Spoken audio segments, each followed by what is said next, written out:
او دا داسې فایده چې د سرو زرو په اوبو یې کولې کې هم به کمی د هغه وخته پورې ته په دې حدیث عمل نشي کولی چې څو پورې د زړه مؤمنانو ته پاک نه وي. قسم پې درته خورم په دې خبره دا کیدی نشي. یو مسلمان ته ستا په زړه کې حسد وي ته به د هغه دپاره هغه څه خوښ کړې کوم چې ځان دپاره خوښوې. یو مسلمان سره د زړه کې دشمني بغض وي کینه وي ته به د هغه دپاره هغه څه خوښ کړې کوم چې ځان دپاره خوښوې. دا کیدی نشي. نو نصیحت دا دی ټولو ته چې خپل زړونه پاک ساتئ. که تاسو غواړئ چې موږ کامل مؤمنان جوړ شو او په دې حدیث عمل وکړو نو زړونه به پاک ساتئ د دوکو دړاکو نه، د حسد نه، د بغض نه، د کینې نه، مسلمان باندې تکبر نه، د هر څه نه به ځان لرې ساتي. هغه مشهور حدیث ته امام احمد بن حنبل رحمه الله راوړی دی،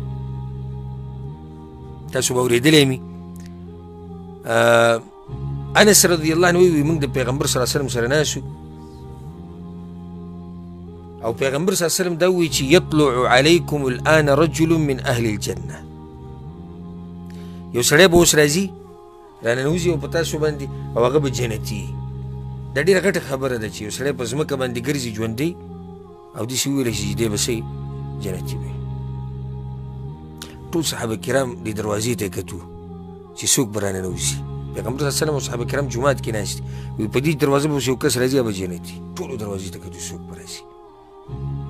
الله اکبر. وایي فطلع رجل من الانصار، انصارو کې یو سړی راننوتو، تنطف لحیته من وضوئه، او چاردام یې تازه تازه کړی و د دې ږیرې نه هغه اوبه څڅېدې. قد تعلقا علیه فی یده الشمال، په دې ګس لاس کې پیزار نیولی و خپله وراننوتو. څه ورځ تېره شوه چې سبا شو پیغمبر صلی الله علیه وسلم بیا د وی جنتي به راځي، هغه سړی بیا راغی. په درېیمه ورځ پیغمبر صلی الله علیه وسلم بیا وی یو جنتي به راځي، هماغه سړی بیا راغی. کله چې پیغمبر صلی الله علیه وسلم پاڅېدو نو عبدالله بن عمرو بن العاص رضی الله عنهما په دقه سړي پسې شاته ولګېد. ولې؟ پیسې دې واخلي،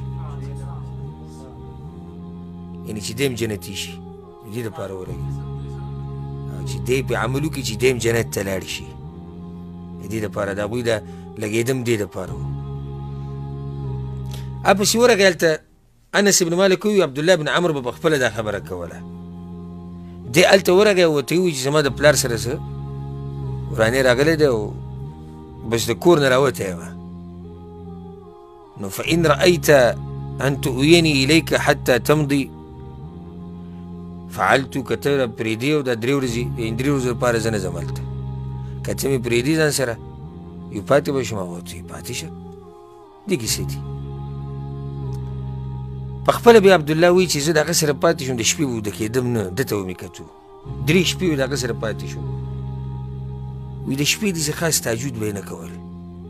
ها کله چې به د شپې د خوب په منځ کې راپاڅېدو که نه نو د الله ذکر به یې وي او د الله لویي به یې ډېره بیانوله. یو دا کار به یې کوو.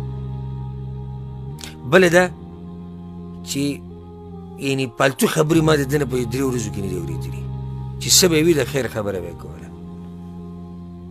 وایي چې دا 3 ورځې د 3 شپې تېرې شوې او وایي نږدې و چې د ده د عمل ما ته سپک ښکاره شوی چې د ده نه خو زه ښه یم، د ده نه زه ښه یم. بیا ورته ما ووایي چې پلاني یې داسې زما او زما د پلار په منځ کې څه مسله نه وه او نه ما کور پرېښودو، خو 3 پیرې پیغمبر وایي چې جنتي به راځي او ته راغلی.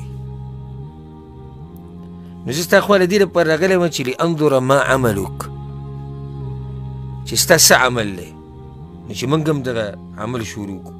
نو ته څه ډېر عمل خو نه کړې. نو ولې بیا آخر پیغمبر صلی الله علیه وسلم دا خبره وکړه؟ وی هغه وایي چې ما هو الا ما رأیت، زموږ خو دغه حال دی کوم چې ته یې. ورته کې بله فایده، مؤمن خپل عبادتو ته په غټ نظر نه ګوري، عاجزي به کوي او ځان ته همیشه څه وی کمزوری وي. هغه وایي دغه بس دغه دي. وی کله چې زه روان شوې بیا راته اواز وکړو چې وی دغه دي دا څه چې تا ولیدو، خو یو بله خبره هم ده، غیر انی لا اجد فی نفسی لأحد من المسلمین غشا ولا احسد احدا على خیر اعطاه الله ایاه. یو خبره ده چې د مسلمان دپاره په زړه کې چېرته دوکه او خیانت نه ساتم او نه د چا سره حسد کوم د هغه څه په باره کې چې الله ورکړي. یو روایت کې راځي چې د شپې ویده کېږم دا زړه مې مؤمنانو ته بلکل پاک وي. عبدالله ورته څه وایي ګوره عبدالله بن عمرو دا خبره کوي صحابي او د صحابي زوی خاوي هذه التي بلغت بك وهي التي لا نطيق خاوي د دې د لاسه ته دغه ځای ته رسېدلی دغه خو موږ نشو کولی. یعنې عبدالله بن عمرو وایي چې دا کار خو ډېر ګران دی دا ډېر ګران کار دی. زړه ټولو مؤمنانو ته صفا ساتل چې چا ته پکې هېڅ هم نه کینې نه حسد هېڅ نه دا ډېر ګران کار دی. نو نصیحت ټولو ته دا دی که تاسو دا غواړئ چې په دې حدیث باندې عمل وکئ نو د هغې دپاره به مؤمنانو ته زړه هغه صفا ساتي. الله سبحانه وتعالی دې موږ له توفیق راکړي د حدیث باندې عمل کولو.